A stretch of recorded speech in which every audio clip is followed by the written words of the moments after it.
खबर जो निष्पक्ष है, खबर जो निडर है, खबर जो उठाती है आपकी आवाज, खबर 7C, खबर जो सच है। नमस्कार, मैं विशाल पटेल, खबर 7C न्यूज चैनल में एक बार फिर से आपका स्वागत है। आइए ले चलते हैं महाराष्ट्र की बड़ी खबरों की ओर और दिखाते हैं महाराष्ट्र के भंडारा जिले से सैयद जाफरी की यह खास रिपोर्ट। नई मुंबई व ठाणे परिसर के महावितरण कंपनी के अधिकार क्षेत्र में अदानी को इलेक्ट्रिकल कंपनी न चलाने दी जाए, इसके लिए मुख्यमंत्री व उप मुख्यमंत्री को पत्र भेजा गया है। पत्र में बताया गया है कि महावितरण के अधिकारी व कर्मचारी वर्षों से सेवा दे रहे हैं, सर्व सामान्य जनता को बिजली बिल कनेक्शन देकर राहत दी है, लेकिन अब अदानी को यह समांतर रूप से इलेक्ट्रिकल कंपनी चलाने न दिया जाए, जिससे कि किसान व सर्व सामान्य जनता को आर्थिक नुकसान सहन न करना पड़े। भंडारा में भी इसी प्रकार निषेध करते हुए महावितरण के अधिकारी कर्मचारियों ने खबर 7C न्यूज को विशेष रूप से साक्षात्कार देते हुए बताया कि अदानी को यदि यह कंपनी चलाने दी जाती है तो किसान व सर्व सामान्य जनता को अधिक बिल भुगतान करना पड़ेगा। साथ ही महावितरण के अधिकारी व कर्मचारियों की नौकरी भी संकट में आ सकती है। इसके लिए उपरोक्त मांग पर ध्यान देकर अदानी को परवाना न देने की मांग की गई है। महाराष्ट्र भंडारा जिला MSP ऑफिस के पास काफी लोग यहाँ पर आज सुबह से बैठे हुए थे और इन लोग अपना न्याय मांगने के लिए सरकार तक आवाज पहुंचाने चाह रहे हैं। इस देश में यहाँ पर लोग बेरोजगारी, एजुकेशन और विकास की बात करते हैं, वहाँ राजनेता मुद्दा भटकाते हैं। आइए उन्हीं से ही पूछते हैं क्या मांगे आपको और क्या आप सरकार तक क्या आवाज पहुँचा रहे हैं आप? हमारी जो मांगनी है, मुख्य मांगनी ये है कि महाराष्ट्र शासन और महावितरण कंपनी आज भांडू पनवेल के अंदर जो महावितरण का जो भाग है वो अदानी कंपनी को, अदानी इलेक्ट्रिक कंपनी को खाजगीकरण के रूप में देना चाहती है।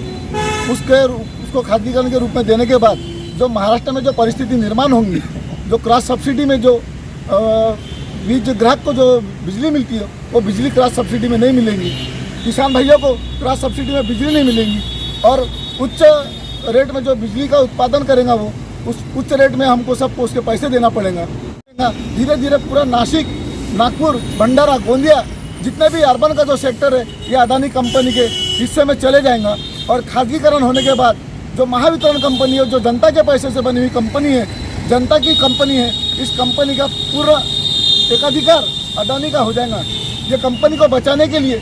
इस कंपनी के अंदर लोगों का जो रोजगार है उनको बचाने के लिए और आने वाले भविष्य में लोगों के लिए रोजगार पैदा करने के लिए इस कंपनी को बचाना जरूरी है। इसके लिए संपूर्ण महाराष्ट्र में हमारा आज से जो असहयोग आंदोलन और जो द्वार सभा चालू है, तो ये आंदोलन 4 जनवरी से लेके 18 जनवरी तक होने वाला है। 4 जनवरी को 72 घंटे का जो हमारा संप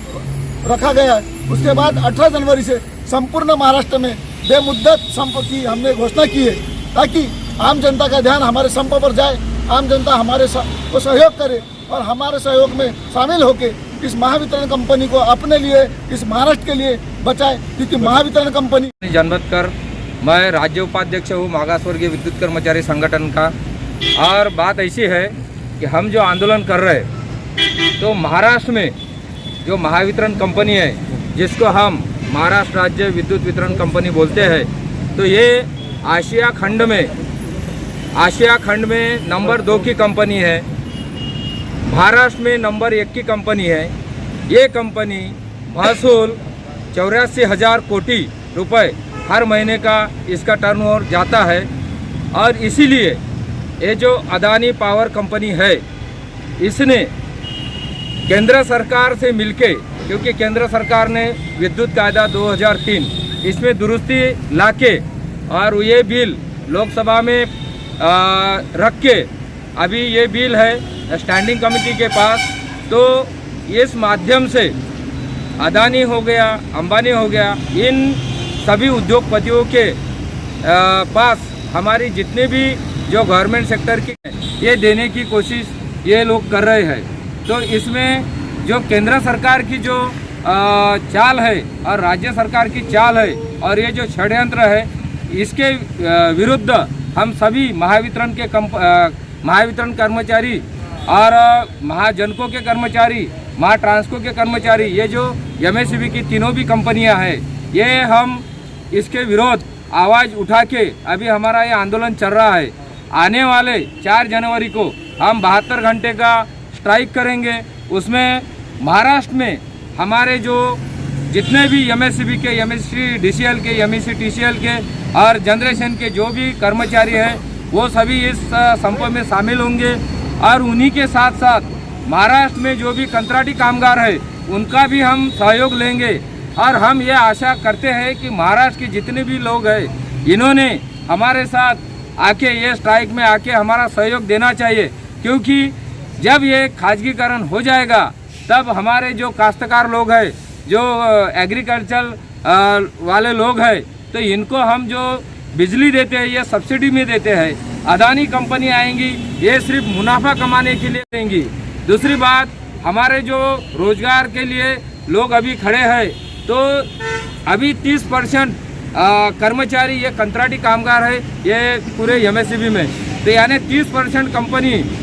के कामगार ये अगर कंत्राटी कामगार है तो 30% जगह हमारी रिक्त है। और वो रिक्त जगह हमारी ये मांग है कि ये जितने भी कंत्राटी कामगार है इनको हमारे रेगुलर कामगार बनाए और ये कंत्राटीकरण खत्म करे। दूसरी बात, हमारी जो जूनी पेंशन योजना है वो भी लागू करे, इसके लिए भी हम ये आंदोलन कर रहे हैं। लेकिन सरकार, जो केंद्र सरकार है और राज्य सरकार है, हमारी बाजू इसका नज़रअंदाज करके अपनी ही मनमानी करके ये जो 2-4 उद्योगपति ये भारत में हैं तो इनके घसे में डालने के लिए ये काम कर रही है, तो इसलिए हम ये आंदोलन कर रहे हैं। हम सब एक है, हम सब एक है, हम सब एक है। संयुक्त कामगार कृति समिति का खबर 7C न्यूज जनता की आवाज हमेशा सरकार तक पहुंचाता है और खबर 7C न्यूज एक खुलासा कर दे, देश में चंद दिनों में जो राजनेता लोग जितने भी हैं आपके सरकार और आपके ऊपर अंगुली उठाते रहते हैं कि आप BSNL ऑफिस हो, रेलवे हो, एरोड्राम हो और कोई डिपार्टमेंट हो, सब आप अबानी और अदानी को आप बेच रहे हो और लोग बेरोजगार हो रहे हैं। अब MSP वाला का कहना है कि हर महीना करोड़ों रुपया MSP को फंड आ रहा है और फायदा में है और कोई भी तरह का घाटा नहीं है। अगर आप उसके हाथ में देते हैं तो किसानों को भी डबल टिबल बिल चुकाना पड़ेगा और हम लोग जो सर्विस में हैं, जो लोग रोजगार में वो भी बेरोजगार हो जाएगा। खबर 7C न्यूज से सैयद जाफरी, भंडारा, MSP ऑफिस।